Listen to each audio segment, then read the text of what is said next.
हाय. ही video मी कुमार पर्वत trek जो मी केला त्याचा एक्सपिरियन्स आणि गाईडन्ससाठी बनवतोय. सेम व्हिडिओ मी इंग्लिशमध्ये पण बनवणार आहे, जी तुम्ही माझ्या चॅनलवरती तुम्हाला मिळू शकते.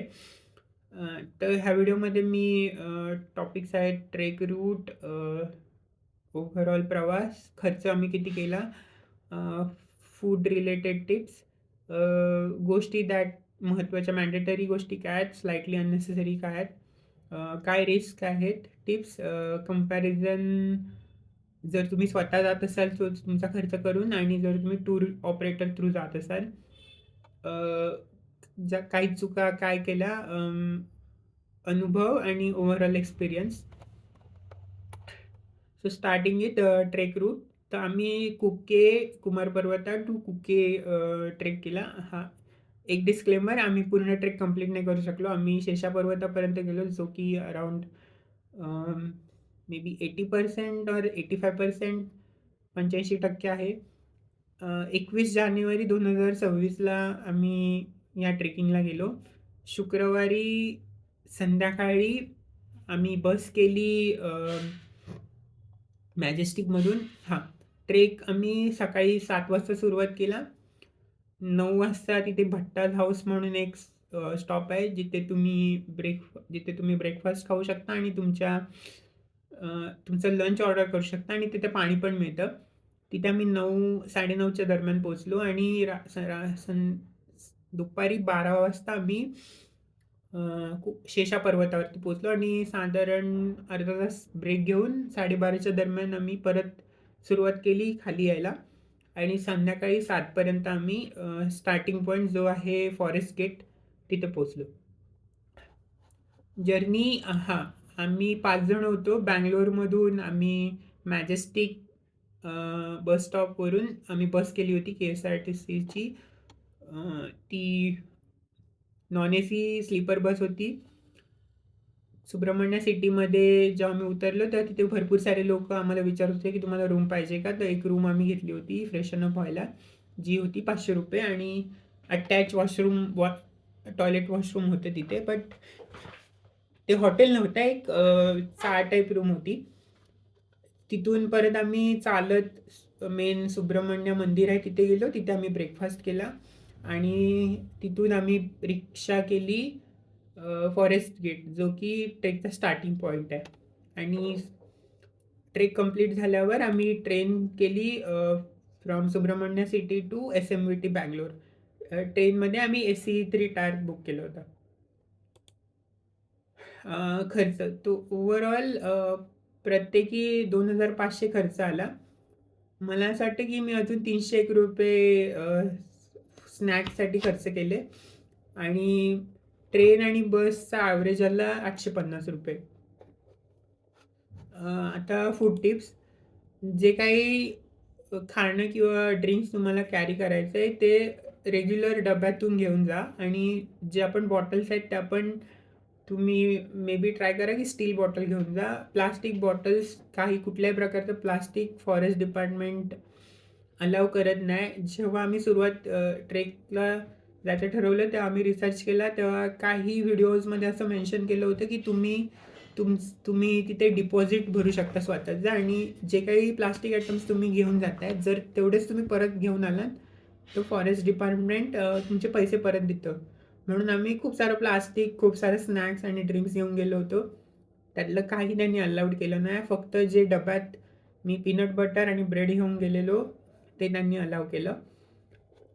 मॅन्डेटरी थिंग्स ह्या आहेत की तुम्हाला परमिट लागतं तिथे जाण्यासाठी, जे त्यावेळी ₹350 होतं. भरपूर पाणी घेऊन जा, पाण्याची खूप गरज लागते. मास्क मी सजेस्ट करेन की जो चोर वापरताना चोरी करताना जो पूर्ण जो डोळे सोडून सगळं झाकलं जातं, तो मास्क जर असेल तर खूप बरं आहे, कारण का खूप ऊन असतं तिथे. सनस्क्रीन, अजून एक महत्त्वाची गोष्ट पॉवर बँक, काही लाईट सोर्स, बॅटरी वगैरे घेऊन जावा. First aid kit, proper shoes आणि ट्रेकिंगला सुटेबल कपडे. स्लाइटली अननेसेसरी गोष्ट तुम्ही घेऊन जाऊ शकता इज ब्लूटूथ स्पीकर. जो त्यांनी अलाव केला. पण गाणी जर प्ले करत असाल तर काळजी घ्या की कोणा दुसऱ्याला त्रास होणार नाही. तिथे काही रिस्क आहेत. तिथे इलेक्ट्रिसिटी नाही आहे. तिथे रोड नाही आहे. तिथे मोबाईलला रेंज नसते काही ठिकाणी. खूप कमी ठिकाणी मोबाईलला रेंज असते आणि तिथे कुठल्या प्रकारची मदत नाही. सो जर काही अपघात किंवा काही गोष्ट घडली तर कोणी तुम्हाला मदतीला येणार नाही. तुम्हाला तुमचा प्रवास पूर्ण करायचा आहे आणि गेट जो स्टार्टिंग पॉइंट आहे तिथेच तुम्हाला काही मदत मिळू शकते. मी एका मुलगीला बघितलं की ती आणि आय थिंक हां, ते 4 जण होते आणि तिच्या पायाला खूप लागलं होतं आणि त्यांनी बँडेज वगैरे केलं होतं त्याला. पण ती खूप स्लो चालत होती आणि तिला खूप त्रास होत होता. तिला 6 किलोमीटर अंतर स्वतःच अ, जखमी असून सुद्धा पार करायला लागलं आणि आम्ही आम्हाला 7 वाजले ट्रेक कंप्लीट करायला. मला असं वाटतं की तिला रात्रीचे 10 वाजले असतील आणि त्या जंगलातून तुम्हाला येताना बॅटरी किंवा इलेक्ट्रिसिटीची खूप गरज पडते आणि तुम्ही खूप थकलेला असता. तर ह्या रिस्क आहेत. तर जर तुम्ही न्यूबी असाल तर मी सजेस्ट करेन की हा ट्रेक करू नका. जर तुम्हाला ट्रेक करायचं आहे, जर तुम्हाला असं वाटत असेल तर करा. पण जर तुम्हाला वाटतं की हां, माझ्याकडून होणार नाही, तिथेच थांबा, रेस्ट घ्या आणि मागे फिरा. तुम्ही हा ट्रेक परत पण कधी कंप्लीट करू शकता. नॉट नेसेसरी की तुम्हाला पहिल्याच अटेम्प्टमध्ये करायला पाहिजे. हां, so now we starting with tips, की जेव्हा तुम्ही परत येता तेव्हा असं वाटतं की रस्ता हा संपतच नाही. कारण का येताना तुम्ही खूप थकलेले असता आणि तुम्ही जसं जवळ येता तसं-तसं तुम्हाला लांबूनच गाड्यांचा आवाज किंवा स्पीकर्स, हॉर्न यांचा आवाज ऐकायला येतो, तर तुम्हाला असं वाटतं की आपण खूप जवळ आहोत. पण नाही, ट्रेक खूप वेळ लागतो जर्नी कंप्लीट करायला. Also maintain your speed, don't go too fast. Just maintain your stamina. जर माझ्या पर्सनल एक्सपिरियन्सवरून सांगतो, जर तुम्हाला ढोपरात कुठेही त्रास व्हायला लागत असेल, तर प्लीज ट्रेकला पुढे जाऊ नका. जेवढं अंतर तुम्ही आत जाता, तेवढंच अंतर तुम्हाला परत पण कंप्लीट करायचं आहे.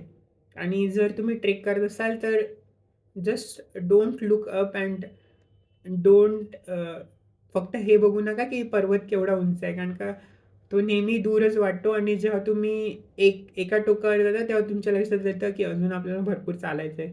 तर जास्तीत जास्त तुमच्या वाटेकडे लक्ष द्या. तुमचा वेळ प्लॅन करा प्रॉपरली. मे बी 40% वेळ हा वर चढण्यासाठी असला पाहिजे, 10% ब्रेक आणि नाश्ता करण्यासाठी आणि 50% टाईम हा खाली येण्यासाठी असला पाहिजे. सो हां, प्रॉपर रेस्ट घ्या. तिथे 3 पाण्याचे सोर्स आहेत. एक आहे भट्टाज हाऊस, जिथे तुम्ही ब्रेकफास्ट आणि जेवण घेऊ शकता. तिथे तुम्हाला पाणी मिळतं. लगेचच 500 मीटरवर एक वनविभागाची पोस्ट आहे. तिथे पण तुम्ही पाणी घेऊ शकता आणि तिथे एक मंडप म्हणून आहे. तिथे पण पाण्याचा झरा आहे. तिथे घेऊ शकता. तर पाण्याची खूप गरज पडते. तर इथे तुम्ही पाणी भरू शकता आणि अकॉर्डिंगली तुम्ही तुमचं पाणी वापरू शकता.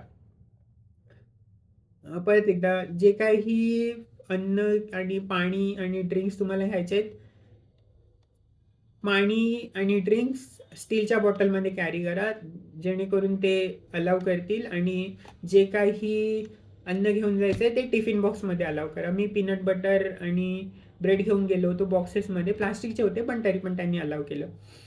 स्लाइटली अननेसेसरी गोष्ट, जर तुम्ही बंगलोरमधून जाणार असाल, तर तुम्ही उबर शेड्यूल करू शकता, जी सगळ्या मी आणि माझे फ्रेंड्स बी-टी-एममधून मॅजेस्टिकला गेलो, तर आम्ही तिघांनी उबर शेड्यूल केली होती, जी वेळेवर आली आणि आम्हाला अ, वाट बघायला लागली नाही कॅबची.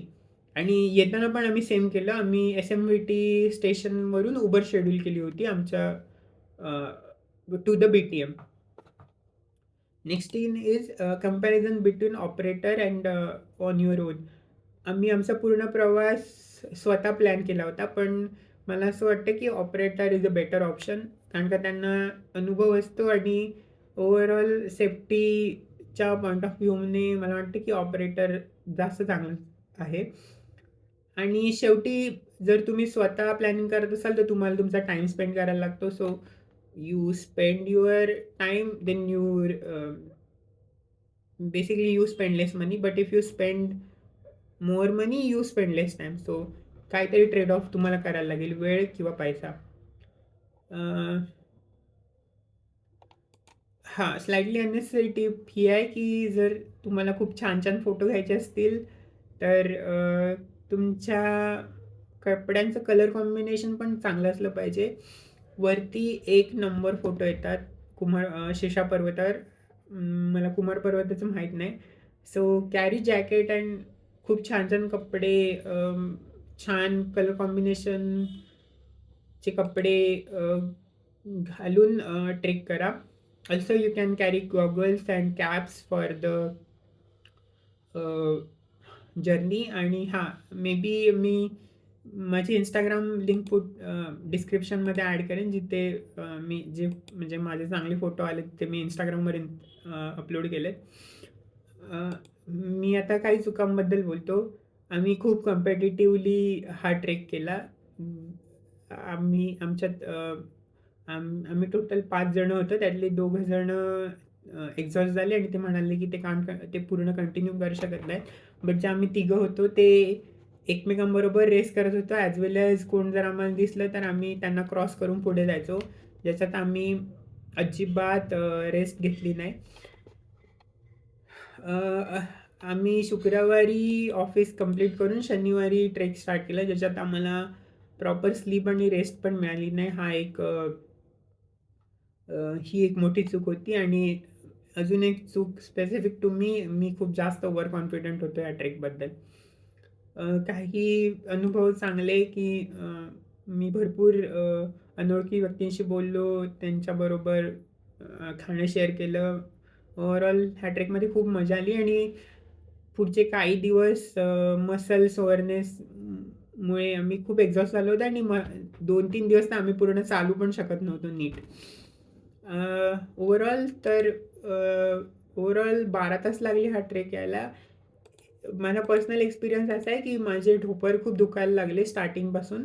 आणि वर चढताना एवढं मला त्रास होत नव्हता. पण जेव्हा मी खाली उतरायला सुरुवात केली, तेव्हा मला लक्षात आलं, की मी चालू शकत नाही तेवढ्या स्पीडने आणि मला खूप त्रास होत होता. म्हणजे जेव्हा मी माझा पाय जेव्हा मी उतरायला सुरुवात केली, एखादी पायरी जरी उतरायला मला खूप खूप त्रास होत होता. तर मी माझ्या 2 फ्रेंड्सना सांगितलं, की तुम्ही भट्टाज हाऊसमध्ये जा, तिथे लंच करा. लंचला आपण तिथे भेटू. पण मी एवढा स्लो चालत होतो, की मला लक्षात आलं, की जर मी जेवणासाठी थांबलो आणि रेस्ट घेतली, तर मला खूप वेळ लागेल आणि रात्रीचे 10 वगैरे वाजतील ट्रेक कंप्लीट करायला. म्हणून मी जेवलो पण नाही आणि मी डायरेक्टली हळू पूर्ण उतरतानाचा 60% ते 70% ट्रेक मी एकट्याने कंप्लीट केला. जेव्हा कोणी नव्हतं माझ्याबरोबर आणि खूप मला त्रास होत होता. आणि अ, आम्ही 7 वाजता खाली फॉरेस्ट गेटवरती आलो, ज्याला कुके म्हणतात. तिथे आम्ही काही स्नॅक्स खाल्ले. तिथून परत आम्ही सुब्रह्मण्य सिटीमध्ये एका चांगल्या हॉटेलमध्ये जेवण घेतलं. पण आम्ही एवढे थकलेलो होतो, की आम्ही खूप सारे आयटम्स ऑर्डर केले. आम्हाला वाटलं, की आम्हाला खूप भूक लागली, आम्ही जेवू. पण अ, एवढे थकलेलो होतो, की आम्ही अर्धच खाल्लं आणि सगळं आम्ही पार्सल केलं.